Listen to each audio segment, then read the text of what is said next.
Queridos, nós vamos dar sequência hoje na análise de Atos. Vamos avançar um pouquinho mais aqui no texto. Atos capítulo 10, você pode abrir sua Bíblia. E como sempre, depois da leitura você mantenha ela aberta, que nós vamos olhar com atenção cada um dos versículos. Lembrando que nós estamos aqui analisando aquele que é, para muitos, o capítulo mais importante deste livro. Eu imagino que vocês já devem estar cansados de ouvir isso. O capítulo 10 é o capítulo considerado mais importante de Atos. Sim, eu já sei, pastor, o senhor não para de falar isso. Vamos ouvir ainda por mais um tempo, porque o capítulo 10 ainda vai demorar um pouquinho para encerrar. Por que ele é o mais importante, ou considerado por muitos o mais importante? Porque este capítulo, ele marca o momento em que o evangelho, as boas novas de salvação em Jesus, é pregado para além das fronteiras de Israel. A pregação do evangelho chega, a partir de agora, aos ouvidos de um oficial romano chamado Cornélio. E tudo isso não é por acidente ou obra do acaso. O encontro de Pedro com Cornélio é o resultado da doce providência do Senhor, que organizou todos os detalhes para que esse encontro ocorresse, para que Pedro estivesse ali em contato com Cornélio para pregar o evangelho da paz. Nós já vimos aqui tudo aquilo que ocorre antes deste encontro, nós vimos as visões que tanto Pedro quanto Cornélio tiveram no início do capítulo 10, e agora nós estamos analisando o conteúdo da pregação de Pedro. O que Pedro falou, então, para Cornélio. Então, nós vamos fazer a leitura aqui da pregação completa, de tudo aquilo que Pedro falou, ali dos versos 34 a 43, mas depois o nosso olhar ele vai ficar atento aos versos apenas 37 a 41. Mas vamos fazer a leitura do texto de forma mais ampla, toda a pregação, Atos 10, versos 34 a 43. Então, se você já encontrou aí o texto, acompanhe comigo a leitura. Diz assim a palavra do Senhor. Então Pedro começou a falar. Ele disse: reconheço por verdade que Deus não trata as pessoas com parcialidade. Pelo contrário, em qualquer nação, aquele que o teme e faz o que é justo lhe é aceitável. Esta é a palavra que Deus enviou aos filhos de Israel, anunciando-lhes o evangelho da paz por meio de Jesus Cristo. Este é o Senhor de todos. Vocês sabem o que aconteceu em toda a Judéia, tendo começado na Galiléia, depois do batismo que João pregou, como Deus ungiu a Jesus de Nazaré com o Espírito Santo e com poder. Jesus andou por toda parte, fazendo bem e curando todos os oprimidos do diabo, porque Deus estava com ele. E nós somos testemunhas de tudo o que ele fez na terra dos judeus e em Jerusalém. Depois eles o mataram, pendurando-o num madeiro. Mas Deus o ressuscitou no terceiro dia e concedeu que fosse manifesto, não a todo o povo, mas às testemunhas que foram anteriormente escolhidas por Deus, isto é, a nós que comemos e bebemos com ele depois que ressurgiu dentre os mortos. Jesus nos mandou pregar ao povo e testemunhar que ele foi constituído por Deus como juiz de vivos e de mortos. Dele, todos os profetas dão testemunho de que por meio do seu nome, todo o que nele crê recebe remissão dos pecados. Então vamos recordar rapidamente aqui o que nós já vimos em relação a essa pregação, aquilo que Pedro está falando aqui para Cornélio. Nós já vimos os versos 34 e 35, nas suas primeiras palavras, que Pedro ele começa derrubando o muro que havia de separação entre judeus e gentios. Nós falamos bastante sobre esse assunto há umas pregações passadas, o quanto que este encontro de Pedro com Cornélio era um encontro altamente improvável, ou até mesmo impossível, de acordo com o contexto cultural que estava naquele momento. O contexto cultural que separava judeus de gentios. Então, Pedro, tendo retirado essa barreira, a barreira da inimizade entre esses povos, Pedro, então, ele começa com a pregação de fato. E aí ele, então, efetiva, começa a falar sobre o evangelho da paz, a maravilhosa notícia da reconciliação do homem com Deus. Pedro diz que essa mensagem de reconexão de Deus com o homem, ela foi enviada primeiro ao povo de Israel, por meio da promessa de restauração, por meio das profecias que diziam acerca de um libertador prometido, que viria e consertaria tudo aquilo que o pecado fez com este mundo. A chegada do Messias. E esse Messias prometido, segundo o apóstolo Pedro, é Jesus Cristo. É Jesus de Nazaré. E este recebe o título, de acordo com Pedro, de o Senhor de todos. Nós vimos bastante o que significa isso. As implicações de você dizer que Jesus é Senhor. Nós vimos o contexto disso. Jesus como Senhor é Jesus como dono, como autoridade máxima. Então essa afirmação presente no finalzinho do verso 36, Jesus é o Senhor de todos, ela é extremamente importante. Ela traz diversas implicações práticas. Por isso que Pedro, ele não poderia apenas dizer isso, apenas falar para Cornélio, olha Cornélio, Jesus é o Senhor, e sair dali. Ele precisa agora sustentar essa afirmação. Ele precisa agora explicar como que Jesus se qualifica para ser Senhor. Por que Jesus é o Senhor, não só dos judeus, mas de todos os povos. Porque ele é a autoridade maior neste universo. É isso que Pedro fará a partir de agora. Ele vai apontar as evidências. Ele vai mostrar por que Jesus é de fato o Senhor. As evidências que nós podemos observar, as evidências que são até mesmo históricas, demonstram que essa afirmação de Pedro ela é legítima, ela é verdadeira. Jesus é o Senhor. As evidências demonstram isso. Então este é o assunto desta manhã, irmãos. Pedro vai apresentar nos versos 37 a 41 as evidências que sustentam a sua afirmação. Os argumentos que mostram que Jesus é de fato o Senhor. Isso não é só algo que sai da boca de alguém que acreditava em Jesus. Não, essa é uma afirmação verdadeira e que está sobre todos nós.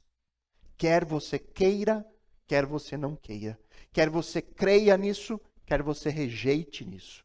A rejeição a Jesus não desqualifica o título e a afirmação de que ele é Senhor. Então, a primeira evidência que o apóstolo vai apresentar aqui a respeito da vida de Jesus, a respeito da afirmação, fala sobre a vida de Cristo. A vida de Jesus, o seu ministério terreno, aquilo que ele fez neste mundo, sustenta a afirmação de que ele é Senhor, de que ele é a autoridade suprema sobre tudo e sobre todos. Isso está no verso 37 a 39, até a primeira parte. O texto diz ali: vocês sabem o que aconteceu em toda a Judéia, tendo começado na Galiléia, depois do batismo que João pregou, como Deus ungiu a Jesus de Nazaré com o Espírito Santo e com poder.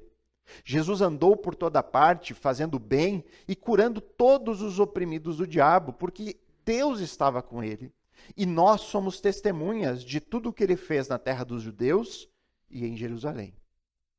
O que Pedro afirmou ali no verso 36, no finalzinho? A afirmação que nós estamos aqui analisando. Jesus é o Senhor de todos. Pedro diz, Jesus ele é Senhor sobre judeu e sobre gentios, sobre todas as nações. Isso, irmãos, para os ouvidos de um soldado romano, era algo muito impactante. Como que os romanos olhavam para a figura do imperador?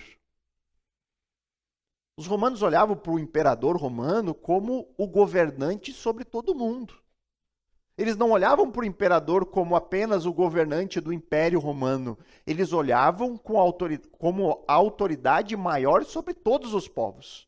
A conquista de todo mundo era questão de tempo para eles. Eles estavam conquistando e conquistando. Para eles, o imperador romano detinha o poder para além das suas fronteiras. Para eles, o imperador era a autoridade suprema, a maior autoridade existente, ao ponto de que ele era considerado divino. Não por acaso havia o culto ao imperador. Haviam templos construídos para se cultuar o imperador. Pedro chega ali naquele encontro e destrói com isso. Ele chega para um soldado romano e diz que o imperador não é nada comparado com Jesus. Porque Cristo é de fato o Senhor. Cristo, ele é o governante supremo, a autoridade máxima sobre todos. Sejam judeus, sejam romanos, sejam qualquer outra nação. Jesus, ele é o Senhor. O problema é que falar qualquer um fala. Não tem o provérbio, falar até papagaio fala? Falar isso é fácil, qualquer um pode dizer Jesus é Senhor. Por isso que a partir de agora, do verso 37, nós vemos Pedro sustentando isso. Demonstrando por meio de evidências de que de fato Jesus é o Senhor. E ele usa argumentos para isso. O primeiro argumento que ele utiliza aqui é algo que as pessoas que estão ouvindo Pedro detinham algum tipo de conhecimento. Você pode perceber isso pela maneira como Pedro apresenta esse argumento. Ele diz assim: vocês sabem o que aconteceu. É isso que Pedro diz. O que eu vou contar para vocês agora não é algo totalmente desconhecido de vocês. Vocês já sabem o que aconteceu. Vocês sabem as histórias sobre Jesus. Vocês já ouviram falar sobre tudo aquilo que ele fez. Vocês conhecem a fama dele. Isso não é algo novo. A gente consegue ter até uma dimensão do tamanho da fama de Jesus naquele tempo. Pedro está em uma outra cidade, uma cidade dominada pelo Império Romano, falando com pessoas romanas. E Pedro, ele não trata muito dos detalhes, inclusive da maneira como ele fala de João Batista. Pedro, ele diz apenas: o batismo que João pregou, vocês sabem disso. Ele nem especifica que João é esse, ele não fala de João Batista, ele simplesmente fala: vocês sabem do batismo que João pregou? Ou seja, isso indica que os ouvintes ali de Pedro tinham um conhecimento prévio de tudo isso.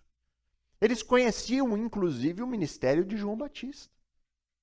Então, por conta desse conhecimento, Pedro ele vai direto ao assunto. Ele diz que assim como Jesus foi batizado por João nas águas, ele também havia sido batizado por Deus com o Espírito Santo. E por isso ele tinha poder para fazer grandes coisas. Ele fazia grandes obras. Jesus é alguém que estava com o poder divino de Deus. Pedro fala isso de maneira bem clara. O ministério de Jesus era sobrenatural, os seus feitos eram sobrenaturais. Tudo por quê? Porque Deus estava com Jesus. Então, nesta afirmação, Jesus é o Senhor, ela é sustentada pela vida de Jesus. Pedro está convocando aquelas pessoas a olhar para aquilo que Jesus fez. Vejam as obras de Jesus, vocês conhecem. Vocês já ouviram falar sobre isso. Veja o que ele fez enquanto ele esteve aqui. Um ministério sobrenatural, um poder sobrenatural. Isso demonstra o quê? Que Deus estava com esse Jesus. Por que você deve crer que Jesus é Senhor? Por que você deve crer e fazer dele Senhor da sua vida? Pedro está dizendo aqui, porque a vida de Jesus é uma evidência de quem ele é. É uma evidência da sua autoridade. Pedro está nos convidando aqui, investigue Jesus. Procure conhecer ele mais. Veja quem é esse Jesus e o que ele fez. Porque se você fizer isso, se você for investigar sobre Jesus, estudar sobre Jesus, ver tudo o que ele fez, você será levado a se curvar diante da sua autoridade.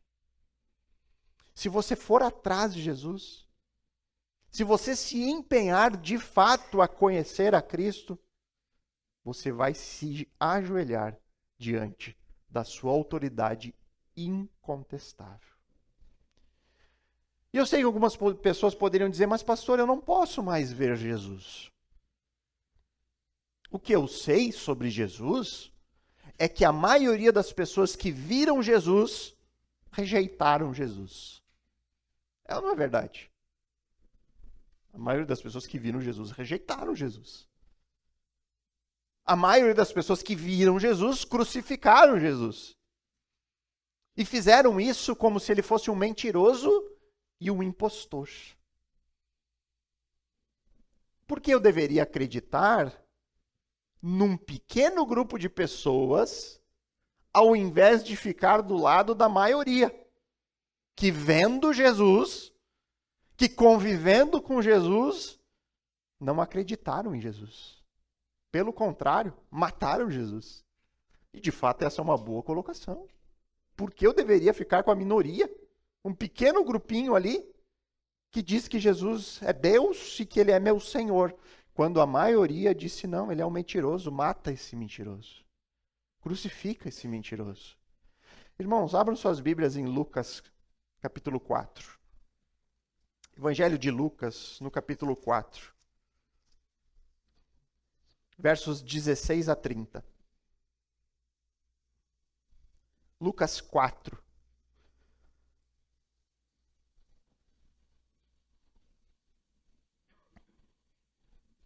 Lucas 4, versos 16 a 30. Se você está acompanhando na Nova Almeida atualizada, você vai ver que o subtítulo do texto é bem sugestivo. O que diz ali?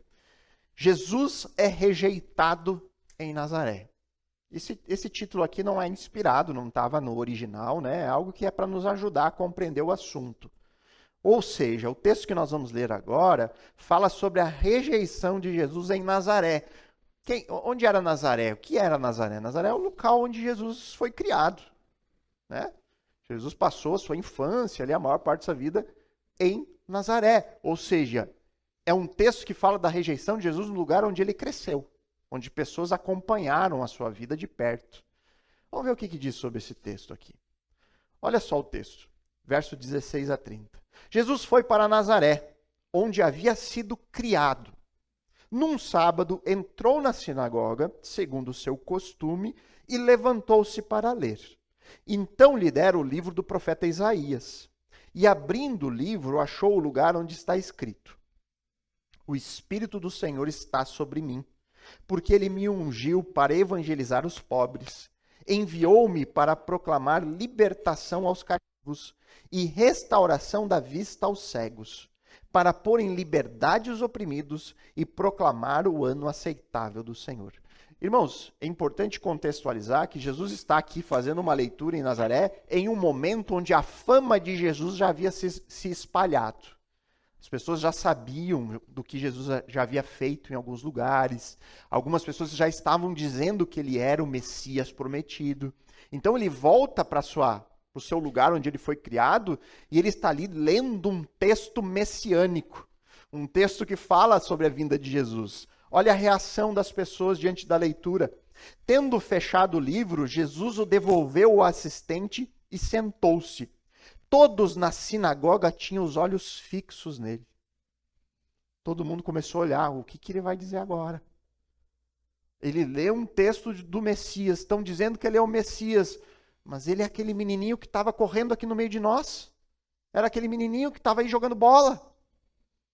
Então Jesus começou a dizer: hoje se cumpriu a escritura que vocês acabam de ouvir. Ele diz, olha, se confirma, eu sou o Messias. A palavra está se cumprindo diante dos olhos de vocês. Todos davam testemunho dele e se maravilhavam das palavras cheias de graça que lhes saíam dos lábios. Ou seja, as pessoas reconheciam a autoridade de Jesus e perguntavam: não é este o filho de José? Não é esse o menininho travesso que ficava correndo aqui? Não é esse que jogou bola com meu outro filho? Não é esse que viveu aqui conosco o tempo todo, uma família comum. Então Jesus disse: sem dúvida, vocês citarão para mim o provérbio: médico, cure-se a si mesmo. Dirão: tudo o que ouvimos que você fez em Cafarnaum, faça-o também aqui na sua terra. E Jesus prosseguiu: de fato, afirmo a vocês que nenhum profeta é bem recebido na sua própria terra. Na verdade, lhes digo que havia muitas viúvas em Israel no tempo de Elias, quando o céu se fechou por 3 anos e 6 meses, reinando grande fome em toda a terra. E Elias não foi enviado a nenhuma delas, a não ser a uma viúva de Sarepta de Sidom, uma viúva gentílica. Havia também muitos leprosos em Israel nos dias do profeta Eliseu, e nenhum deles foi purificado, a não ser Naamã, o sírio, gentil, não era do povo judeu. Todos na sinagoga, ouvindo estas coisas, se encheram de ira. E levantando-se, expulsaram Jesus da cidade e o levaram até ao alto de um monte sobre o qual a cidade estava edificada, para que de lá pudessem atirá-lo abaixo. Queriam matar Jesus por causa disso. Jesus, porém, passando pelo meio deles, foi embora. De uma forma milagrosa, Jesus escapa, porque não era a sua hora ainda. Irmãos, as pessoas rejeitaram Jesus em Nazaré. As pessoas que conviveram com Jesus, eles rejeitaram a Jesus não porque não haviam evidências de que ele era o Messias. Não foi por isso. Não foi porque a vida de Jesus não era um reflexo das profecias. Não era porque ele não fazia milagres, pelo contrário. Jesus fazia. Jesus cumpria com todos os requisitos. Jesus foi rejeitado porque ele não era o Messias que as pessoas esperavam que ele fosse. As expectativas das pessoas estavam sendo frustradas. Elas queriam um Messias que fosse rei de uma família nobre, que nascesse em berço de ouro. E Jesus não era esse Messias. Não eram falta de evidências. Nunca foi esse problema. Como não é o problema de hoje. As pessoas não rejeitam Jesus hoje por falta de evidências. Não é esse o problema. O problema está na incredulidade do coração do homem, que se recusa a crer, que não se curva diante de Cristo, porque ele deseja fazer um Deus de acordo com as suas próprias preferências. Irmãos, jamais pense assim: ah, mas se eu visse um milagre, eu creria. Se eu visse com os meus olhos Jesus fazendo isso, então eu me renderia a ele. Irmãos, historicamente, a maior parte das pessoas que viram Jesus fazendo milagres incontestáveis não creram. No Antigo Testamento também foi assim.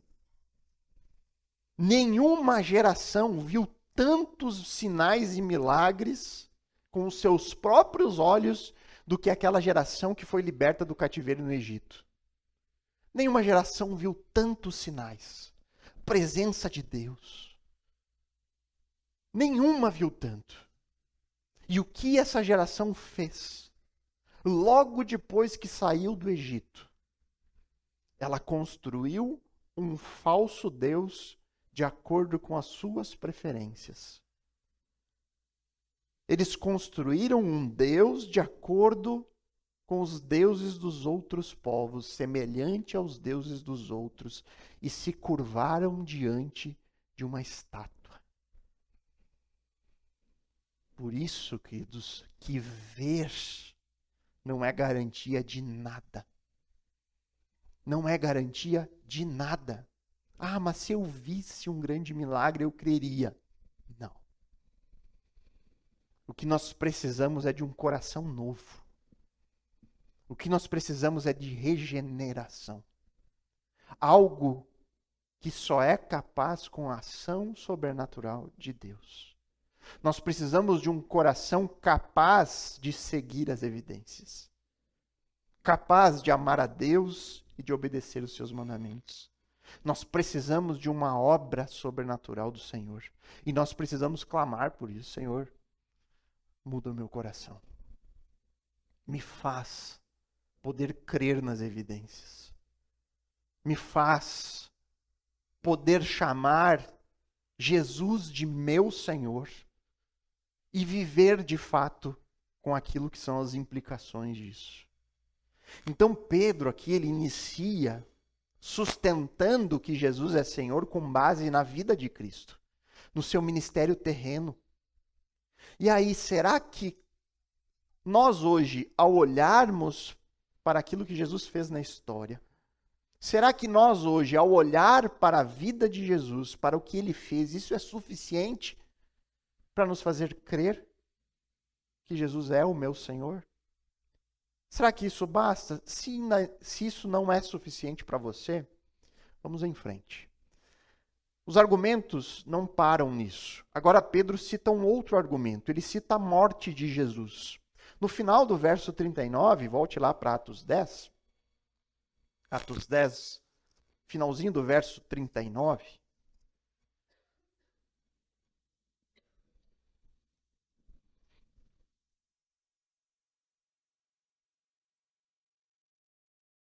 A última frase do verso 39, ele diz ali: depois eles o mataram, pendurando-o num madeiro. Perceba que aqui Pedro ele fala pouco sobre a morte de Jesus. Pedro ele é rápido, Pedro ele é direto na sua colocação. Eu diria até que Pedro está sendo cuidadoso. Cuidadoso aqui com as palavras. Por quê? Porque eu imagino que ele não quer impor a culpa da morte de Jesus nos ombros de um soldado romano. Ele não quer ali colocar a culpa sobre aquele homem que faz parte do sistema que crucificou Jesus. Essa aqui é a primeira vez que Pedro está falando para uma audiência diferente dos judeus. Se nós pegarmos as outras pregações de Pedro aqui em Atos 10, no livro de Atos, Pedro ele sempre foi muito enfático sobre a culpa da morte de Cristo. Se você pegar, por exemplo, Atos 2:23, ele fala que Jesus foi entregue conforme um plano determinado, de acordo com a presciência de Deus, mas aí ele se dirige aos judeus: vocês o mataram. Ele diz: olha, Jesus ele foi entregue, o plano é de Deus, isso não pegou Deus de surpresa, mas vocês o mataram. Vocês crucificaram, usando homens maus para fazer isso. Ele cita os romanos aqui. E Pedro ele repete essa ênfase de que os judeus mataram Jesus em todas as outras pregações até aqui. Em Atos 3:15, em Atos 4:10, em Atos 5:30, todas as vezes. Mas sempre com uma ênfase de que os judeus fizeram isso. Parece que Pedro aqui quer deixar claro para Cornélio que de fato foram os judeus que efetivamente mataram Jesus. Colocaram Jesus ali. Isso isenta os romanos de culpa? Claro que não. Os romanos foram cúmplices. Nós já fizemos a exposição de Mateus e nós vimos que Pilatos, ele sabia que Jesus era inocente. E Pilatos tinha poder para impedir a morte de Jesus, mas ele não o fez. Ele se torna cúmplice. Mas parece que Pedro quer deixar claro, registrado aqui, quer isentar ali Cornélio disso, fala que culpa é dos judeus, mas parece que Pedro quer deixar implícito nas suas palavras de que além de judeus e romanos, todos nós somos culpados pela morte de Cristo. A expressão que ele usa aqui, irmãos, é uma expressão que remete à lei mosaica. Mataram Jesus, pendurando-o num madeiro. Pedro ele poderia simplesmente ter dito: Jesus foi morto. Eles mataram Jesus, mas não, ele faz questão de dizer a forma como Jesus foi morto. Jesus foi pendurado num madeiro. Isso remete à lei. Remete lá a Deuteronômio, capítulo 21, versos 22 a 23, onde a lei diz assim: se alguém tiver cometido um pecado que é passível de pena de morte, e tiver sido morto, e vocês o pendurarem num madeiro, O seu cadáver não deve permanecer no madeiro durante a noite. É preciso sepultá-lo no mesmo dia, pois o que for pendurado no madeiro é maldito de Deus. Isso que a lei dizia. A lei dizia que uma pessoa condenada à morte e pendurada em um madeiro era uma pessoa debaixo da maldição de Deus. Irmãos, a mente do judeu era formada com base nesse conhecimento da lei. Vocês percebem como a pregação do evangelho ela era dura para um judeu? Como pregar que a salvação vem por meio de um Messias que foi pendurado no madeiro era difícil de ser ouvida? Era ofensiva para muitos. Por quê? Porque diz a lei que a pessoa que é posta debaixo da pena capital, né, condenada à morte, e depois ela é pendurada em um pedaço de madeira, essa pessoa ela é amaldiçoada. Ela está debaixo da maldição da lei. É como se essa pessoa tivesse sido excluída do povo da promessa. Imagina a dificuldade de pregar sobre isso. Como anunciar boas novas em um Messias, sendo que esse Messias ele foi morto da pior forma e foi ainda crucificado, pendurado no madeiro, conforme a lei dizia que era maldito. Como pregar sobre o Messias que, ao invés de reinar no trono em Jerusalém, foi crucificado em Jerusalém? Que, ao invés de triunfar, foi humilhado, foi rejeitado. Rejeitado, inclusive, pela liderança religiosa que tinha que levar as pessoas até o Messias. Pedro aqui ele não vai além disso, ele não aprofunda as questões teológicas, ele não aborda a necessidade da morte da cruz, mas é importante notar que ele faz questão de falar que a morte de Jesus foi uma morte de cruz. Mesmo para um romano. Ele poderia simplesmente dizer, o Messias, Jesus, foi morto. Não, mas ele coloca ali. Ele não se preocupa em esconder algo que poderia ser, inclusive, vergonhoso para ele. Tá, mas tu está aqui falando de um Salvador que foi morto da pior forma. Você vem aqui falar sobre um Jesus que foi pendurado no madeiro como maldito. Irmãos, isso mostra apenas o quanto que, para os apóstolos, a morte na cruz não era mais sinônimo de vergonha, mas era sinônimo de vitória. Jesus certamente ensinou para eles durante os 40 dias que esteve depois da sua morte. Certamente o Espírito Santo colocou essa convicção no coração deles, de que a morte de Jesus era necessária. Não era algo humilhante ou vergonhoso, mas era sinônimo de vitória. E aqui eu cito aquilo que o profeta Isaías disse em Isaías 53, 4-5. As profecias diziam isso. Certamente ele tomou sobre si as nossas enfermidades e as nossas dores levou sobre si. E nós o considerávamos como aflito, ferido de Deus e oprimido, mas ele foi transpassado por causa das nossas transgressões e esmagado por causa das nossas iniquidades. O castigo, a maldição que nos traz a paz estava sobre ele. E pelas suas feridas nós fomos sarados. Jesus, ele é o Senhor, porque por meio da sua morte nós encontramos a paz. Como falamos na semana passada, não a paz que o mundo dá, mas a verdadeira paz. A paz com Deus. A morte de Jesus é o pagamento da nossa dívida de pecados.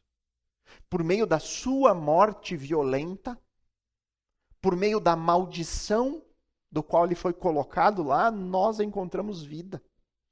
Transpassado por nossas transgressões. Esmagado por nossas iniquidades. Jesus veio para este mundo para morrer. A morte na cruz não foi um tropeço. Não foi algo que pegou Deus de surpresa. Era a sua missão desde o princípio. Jesus deixou isso bem claro aos seus discípulos antes mesmo disso acontecer. Lembram de Mateus 16, né? Mateus 16 lá fala que Jesus começou a ensinar que era necessário isso. Que ele deveria ser entregue nas mãos dos religiosos, que ele deveria sofrer, que ele iria morrer, mas ao terceiro dia ele iria ressuscitar. E naquele momento, sabe qual foi a reação de Pedro? Pedro que está aqui pregando. O que Pedro disse lá quando Jesus disse que ele iria morrer? Pedro repreendeu Jesus. Pedro olhou para Jesus e disse que Deus não permita. Porque isso de modo nenhum vai lhe acontecer. E aí o que Jesus disse para Pedro? Saia da minha frente, Satanás. Assim Jesus disse para Pedro. Saia da minha frente. Você é para mim uma pedra de tropeço. Por quê? Porque não leva em consideração as coisas de Deus e sim a dos homens. Jesus diz para Pedro, você está pensando aí como um homem qualquer pensaria sobre o Messias. Mas os pensamentos dos homens sobre o Messias não é os pensamentos de Deus. Nos pensamentos de Deus, o Messias vai morrer. Ele precisa morrer. Ele precisa levar sobre si o castigo que é de vocês. Você está pensando como aqueles lá de Nazaré, que me rejeitaram. Você está pensando exatamente igual. Você quer um Messias de acordo com as suas expectativas. Pedro de Mateus, o Pedro do passado, via o Messias como qualquer outro veria. Era um Pedro imaturo. Um Pedro sem o entendimento completo daquilo que Jesus veio fazer. Mas agora, em Atos, nós vemos um Pedro amadurecido. Nós vemos um Pedro falando abertamente, com orgulho, do Messias que foi morto no madeiro. Porque ele entendeu. Ele sabe agora o que Jesus veio fazer. E por isso ele pode dizer, a morte, que para os olhos do mundo é humilhante, essa morte aí que vocês não encontram razão de existir, ela é vitória. Porque ela é o pagamento da sua dívida de pecados. A morte de Jesus sustenta que de fato ele é Senhor. Se Jesus tivesse morrido, sido sepultado e permanecesse na sepultura, aí a conversa era outra. Mas aí vem o ponto final. Pedro, além da morte, ele também coloca aqui como argumento final e definitivo a ressurreição de Jesus. E é o que diz os versos 40 a 41. Mas Deus o ressuscitou no terceiro dia e concedeu que fosse manifesto, não a todo o povo, mas às testemunhas que foram anteriormente escolhidas por Deus, isto é, a nós que comemos e bebemos com ele depois que ressurgiu dentre os mortos. Pedro agora realiza efetivamente a tarefa pelo qual ele foi chamado. Para que os apóstolos foram chamados? Para que os discípulos foram chamados nesse momento? Para serem testemunhas da ressurreição. Pedro foi testemunha de todo o ministério de Jesus, mas o mais importante de tudo é a ressurreição. Jesus foi morto, crucificado, pendurado no madeiro, mas ele voltou dos mortos ao terceiro dia. Deus ressuscitou Cristo e concedeu que ele fosse visto por muitos. Para quê? Por que Jesus quis que ele fosse visto por muitos? Para que essas pessoas servissem de testemunhas deste milagre. Jesus ele apareceu ressurreto de forma pública? Não. Jesus ele esteve particularmente com os seus discípulos, mas em uma grande quantidade. O apóstolo Paulo, ele fala lá em 1 Coríntios 15:6 que Jesus apareceu para mais de 500 discípulos em uma única vez. O livro de Atos já nos contou que Jesus esteve com seus discípulos por 40 dias depois da sua ressurreição. Ficou lá ensinando seus discípulos já ressurreto por um longo período. Pedro deixa claro isso. Eu sou testemunha da ressurreição. Eu estive com Jesus. Eu vi ele sendo morto, mas eu estive com ele depois da sua morte. Eu comi e bebi com ele. Ou seja, ele não era um fantasma, não era uma visão. Não, eu fiz refeições com ele. O Jesus da cruz está vivo. Agora, o fato de Jesus ter aparecido de forma particular, mesmo considerando a grande quantidade de pessoas, né, mais de 500, mas o fato dele ter uma aparição privada e não pública, pode ser usado contra a realidade da ressurreição. Por quê? Porque fica fácil dizer que Jesus ressuscitou, mas todas as testemunhas são adeptas da religião de Jesus. Né? Por que ele não apareceu para os opositores? Por que ele não fez nenhuma aparição pública no templo em Jerusalém, onde todos poderiam ver? Irmãos, parece um bom argumento. Se eu fosse um opositor do cristianismo, eu certamente iria explorar isso e usar isso como arma. Mas vamos pensar sobre isso mais friamente. Vamos supor que a ressurreição de Jesus é uma fraude. Ela não aconteceu.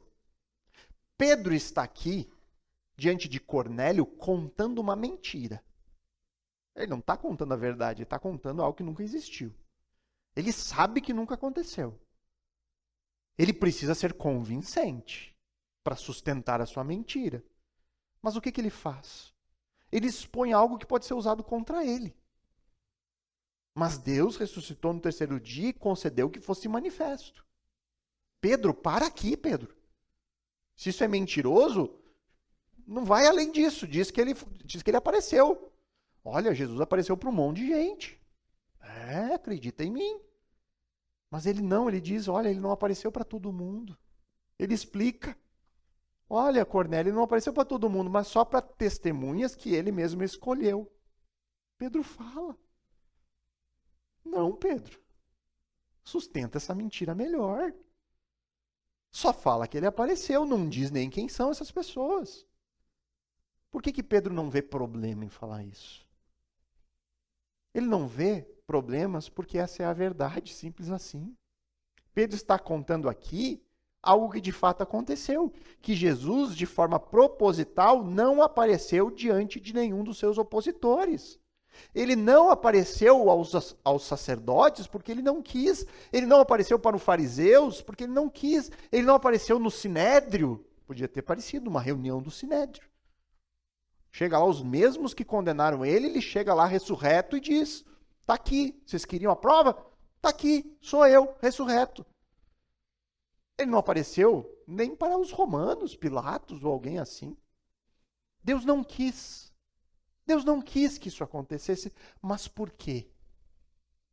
Por quê? Às vezes eu me pergunto, por quê, Senhor? Podia ter aparecido, ia ter facilitado o nosso trabalho. Irmãos, talvez Deus tenha deixado pistas do porquê. Lembram da história de Lucas 16, do rico e do mendigo? Lembram? Quando o rico vai para o inferno, ele está lá em tormentos. E aí ele pede para Abraão enviar o mendigo Lázaro para falar sobre a realidade do inferno aos seus familiares.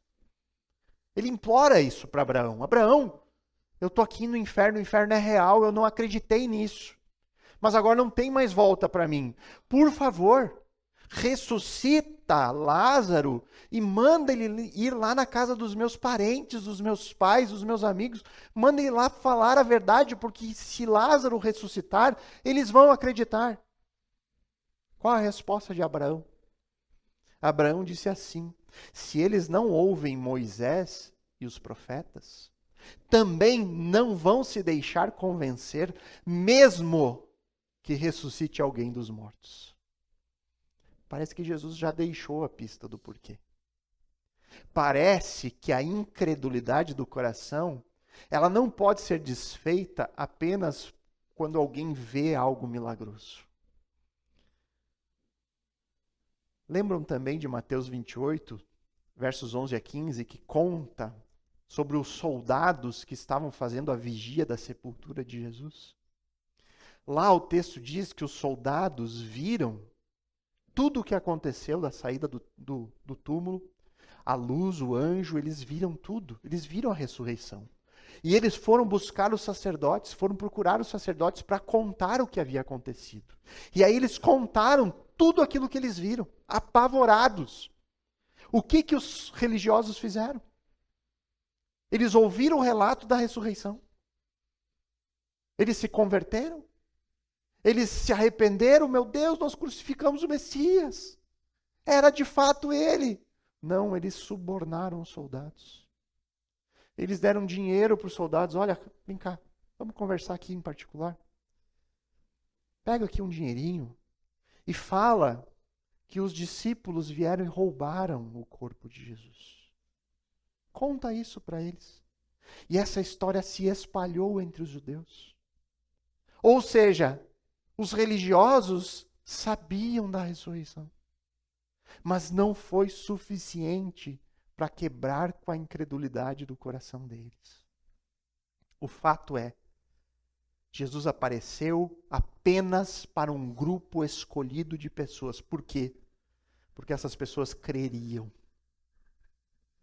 Porque essas pessoas creriam e seriam suas testemunhas. Elas então poderiam contar aos outros sobre isso. Jesus não quis lançar a pérola da ressurreição para porcos. Essa é a verdade.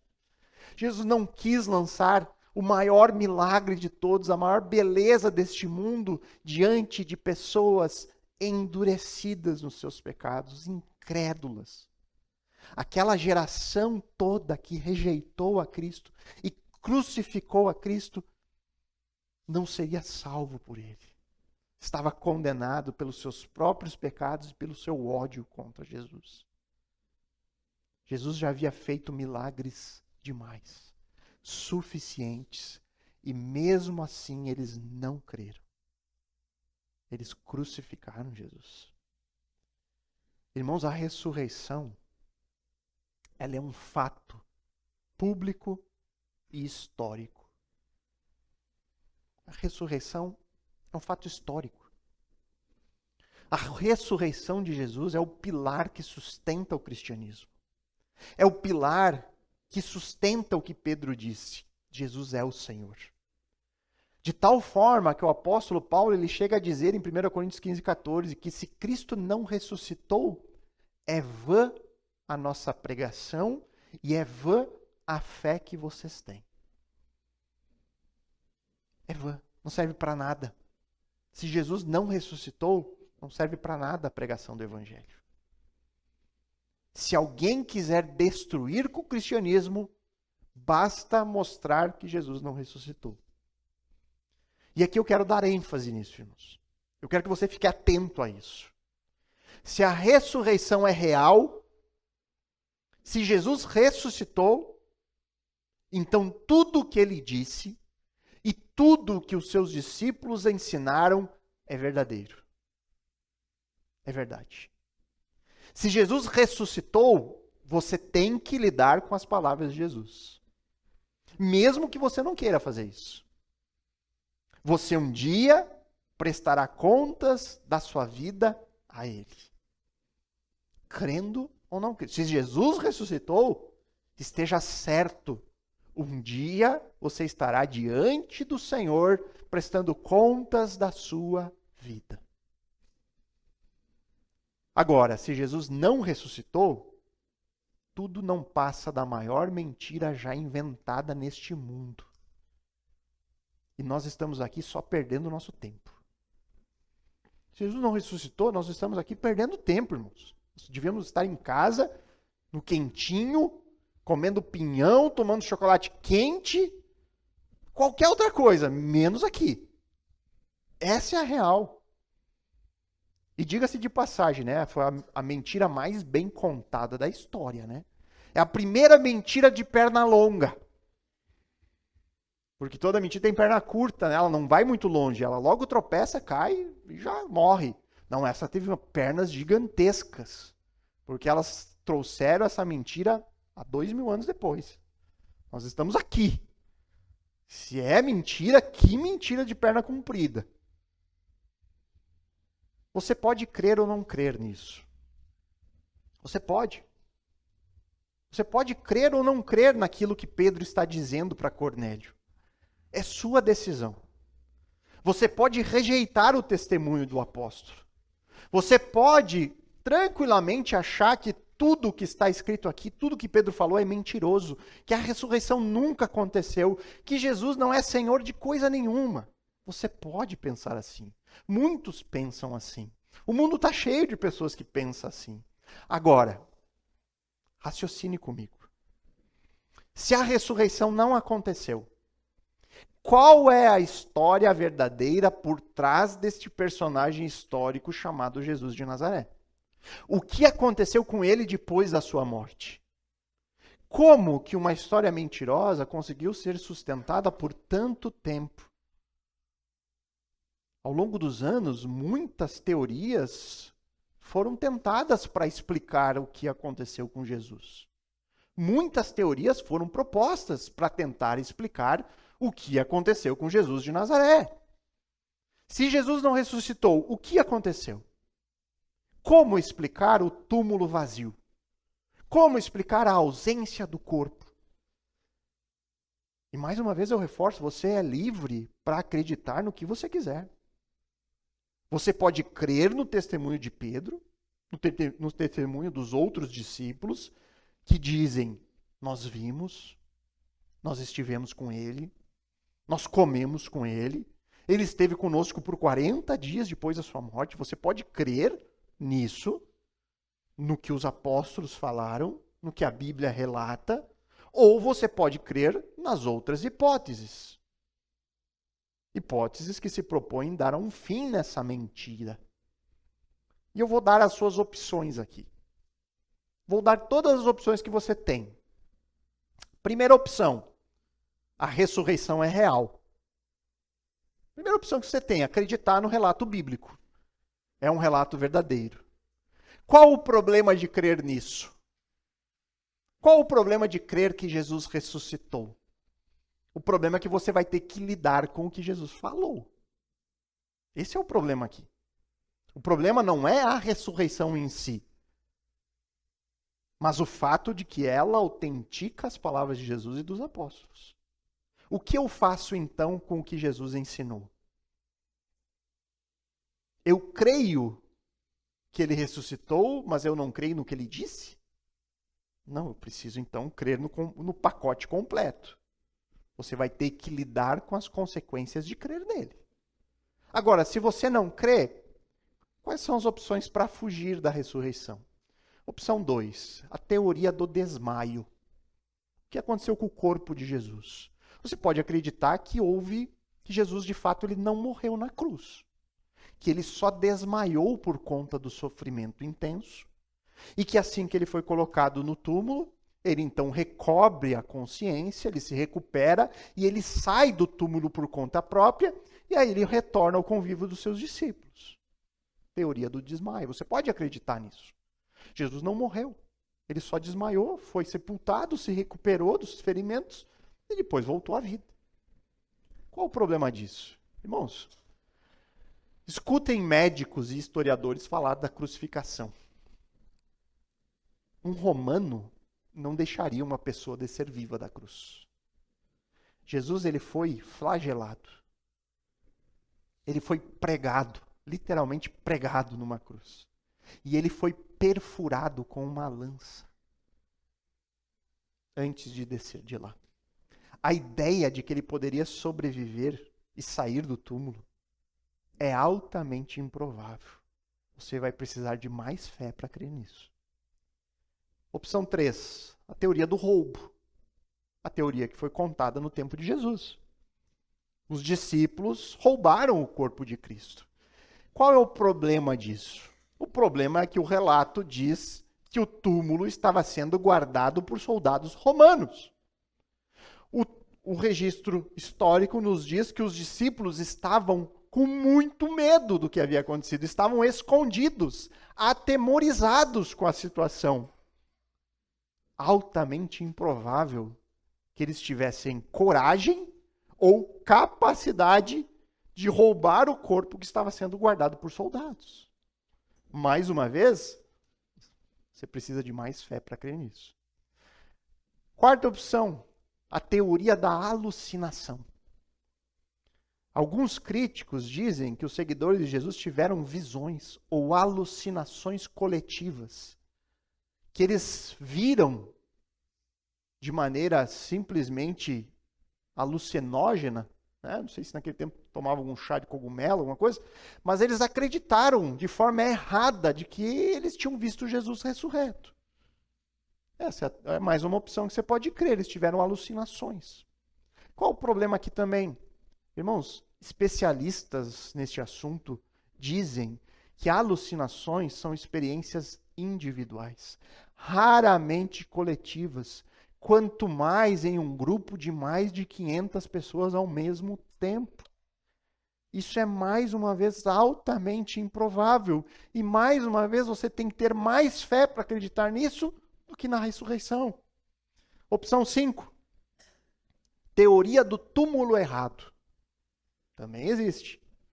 Segundo essa teoria, os discípulos foram num túmulo equivocadamente, não sabiam o endereço certo, foram até o local, chegaram lá, o túmulo estava vazio. E eles acharam que Jesus tinha ressuscitado. Fez sentido para eles. Jesus disse, chegamos aqui, não tem nada. Está aí, Jesus ressuscitou. Irmãos, se eles tivessem ido ao túmulo errado, bastava as autoridades judaicas terem mostrado o túmulo certo. Vocês estão aí espalhando isso aí? Vem cá que eu vou mostrar para vocês. Está aqui o corpo dele, nem decompôs ainda. Vamos tirar foto, fazer selfie? Resolvia o problema. Mais uma vez, você vai precisar de mais fé para acreditar nisso. E sexta e última, tem mais ainda, né? Mas essa é a última. A teoria do mito. Alguns estudiosos dos nossos dias defendem que a ressurreição é um mito criado ao longo do tempo, que não há uma base histórica real nisso. Mas qual é o problema dessa teoria, irmão? Parece a mais fácil, né? A ideia do mito, né? Com o tempo se criou isso. Mas qual é o problema? O problema, irmãos, é que a ressurreição foi proclamada logo após a morte de Jesus. Os registros são da mesma época. Um contexto onde ainda haviam testemunhas oculares vivas. Cornélio, ele poderia, além de Pedro, ir atrás de outras pessoas, porque elas estavam vivas. O apóstolo Paulo, em 1 Coríntios 15, fala que daquelas 500, muitas ainda estavam vivas. Algumas já haviam morrido, mas muitas estavam vivas e prontas para testemunhar e contar. Um mito, ele é construído ao longo de gerações. É aquela história que o pai passa para o filho, depois o neto vai aumentando, o bisneto aumenta mais um pouco, e se criou um mito. Mas, irmãos, os relatos são da mesma época. E, além disso, você tem o testemunho dos discípulos, a vida deles. O que nós vemos com a vida de Pedro? Ele sustentou isso com a sua própria vida, ele morreu sustentando isso. O testemunho dos discípulos demonstra que eles acreditavam naquilo que eles estavam testemunhando. Eles morreram sustentando isso. Queridos, quem que morre sustentando uma mentira? Pedro, você vai ser crucificado igual aquele homem que você disse que morreu crucificado e que você disse que ressuscitou. Não, é tudo mentira. Na hora. Não quero o mesmo fim. Vou contar a verdade, então. Não, eles foram até o fim. Eles não se intimidaram com a morte. Por quê? Porque eles tinham certeza da ressurreição. Eles sabiam que se eles negassem a Cristo, eles morreriam eternamente. Mas se eles morressem por Cristo, eles ressuscitariam exatamente igual o seu Salvador, seu Mestre, seu Senhor. Qual dessas opções você fica? Você vai escolher. Qual delas precisa ter mais fé para acreditar? Qual delas? Todas elas dependem de fé, irmãos. Todas elas, em qualquer uma das opções sobre Jesus e a ressurreição, você vai ter que depositar confiança em algo. Você vai ter que ter fé em algo. O que aconteceu? Se nem mesmo os milagres são capazes de nos levar à fé, irmãos. Nós vemos isso na história. Nem mesmo os milagres fizeram muitas pessoas crerem em Deus ou em Cristo. Nem mesmo vendo o que Jesus fazia, muitas pessoas acreditaram nele. Eu sei, irmãos, eu sei que nem os melhores argumentos são capazes de levar alguém à fé. Eu sei que eu posso explicar aqui da melhor forma possível, expor tudo, mas eu sei que além disso, é necessário uma ação de Deus, sobrenatural.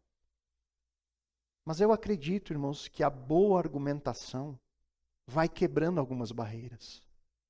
E por isso eu sempre espero que Deus utilize o que está sendo dito aqui, mas que ao mesmo tempo Ele opere com poder no coração de quem ouve.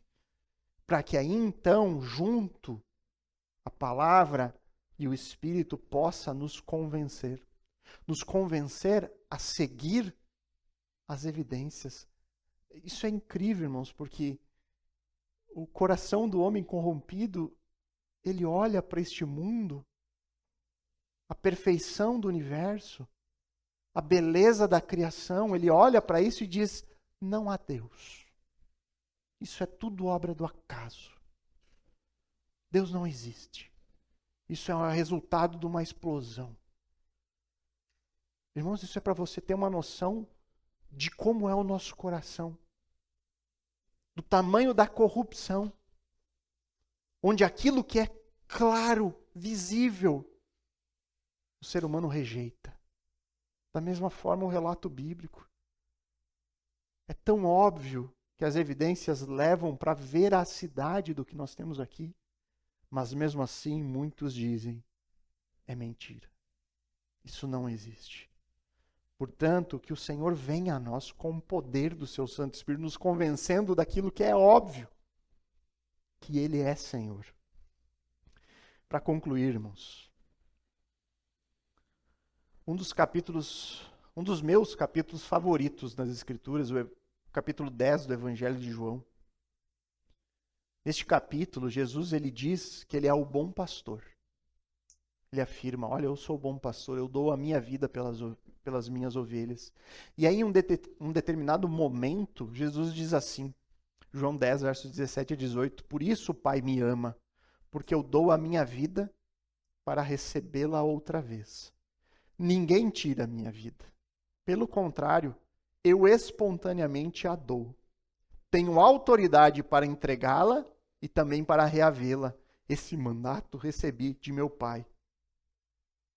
Olha só o que ele diz. Ninguém tira a minha vida. Eu espontaneamente a dou e depois recebo de volta. Imagina Jesus falando isso. Um homem visto. Quem é esse maluco? Olha a doideira do ensino dele. Ele diz que ninguém pode matar ele, que ele vai entregar a sua vida e ele tem poder para receber de volta. O texto diz, irmãos, que os judeus que ouviram isso, eles se dividiram. Se dividiram. Alguns disseram, ele tem demônio e enlouqueceu. Porque parece a lógica, né? O cara tá louco. Ele tem demônio e enlouqueceu. Por que vocês ainda ouvem ele? Alguns disseram, né? Como é que vocês ainda escutam esse papo de doido? Como que um homem pode dizer que vai morrer e vai pegar sua vida de volta e que... Mas um outro grupo, o texto diz, um outro grupo, ele considerou melhor as evidências. Eles olharam para a vida de Jesus. Eles olhavam para o ministério de Jesus e aí eles disseram assim, este modo de falar não é de um endemoniado. Será que um demônio pode abrir os olhos de um cego? Percebe? Por mais que a mensagem fosse dura, difícil de se entender, de fato era. Eles olharam para aquilo que Jesus fazia. Eles disseram, opa, vocês estão dizendo que ele é endemoniado, né? Mas pode um endemoniado dar visão a alguém cego? Eu vi os milagres que ele fez. É possível alguém que não esteja com Deus fazer algo assim? Esse é o ponto, irmãos. a olhar para a vida de Jesus, a olhar para o relato histórico, ao relato bíblico que é histórico, aonde os nossos olhos são levados? Ah, não, isso aqui é muita doideira, é muita loucura. Ou, não, mas calma aí.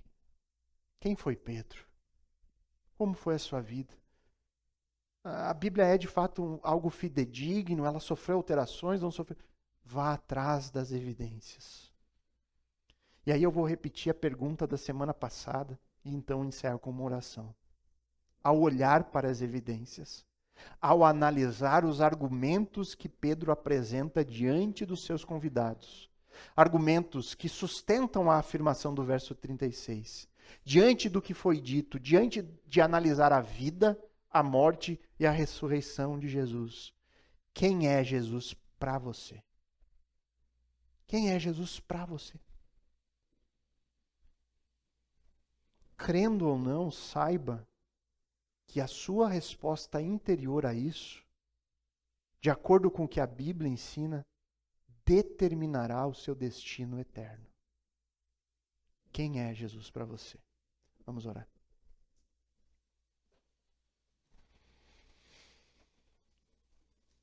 Querido Deus, amado Senhor, eu peço, Pai, que o Senhor venha com o seu poder sobrenatural, com o teu Santo Espírito, a romper com as barreiras da incredulidade em nosso coração.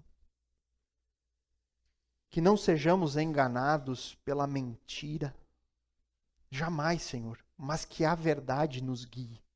A tua verdade, a verdade revelada nas Escrituras. O testemunho daquelas pessoas que andaram com Jesus, que viram as suas obras, que transmitiram os seus ensinamentos e que principalmente testemunharam acerca do maior milagre de todos, que é a ressurreição. Que possamos, de fato, crer com o nosso coração, com entendimento, obviamente, porque as evidências são argumentações lógicas. A fé em Cristo não é um salto no escuro, não é acreditar em algo sem fundamento, não. Existe um fundamento sólido, revelado no passado, nas profecias e manifestos na vida, na morte e na ressurreição de Jesus. Portanto, Pai, nos ajuda, Senhor, com o nosso coração incrédulo. Nos faz confiar de fato nisso. E que a partir disso possamos ser transformados por Ti de glória em glória. Até o glorioso dia final, onde todos os Teus filhos estarão para sempre diante do Senhor, louvando e agradecendo por tão grande graça, por tão grande salvação que nos libertou de nós mesmos, do nosso próprio coração corrompido e inclinado a tudo que é mal. Louvamos ao Senhor pela sua palavra, louvamos ao Senhor pelos salvos ao longo da história que trouxeram a tua palavra até nós hoje. E que possamos também fazer como eles, Deus, sermos testemunhas da tua ressurreição, sermos proclamadores da única verdade capaz de nos salvar. Louvamos ao Senhor, agradecemos pela oportunidade que tivemos aqui essa manhã. Em nome de Cristo oramos. Amém.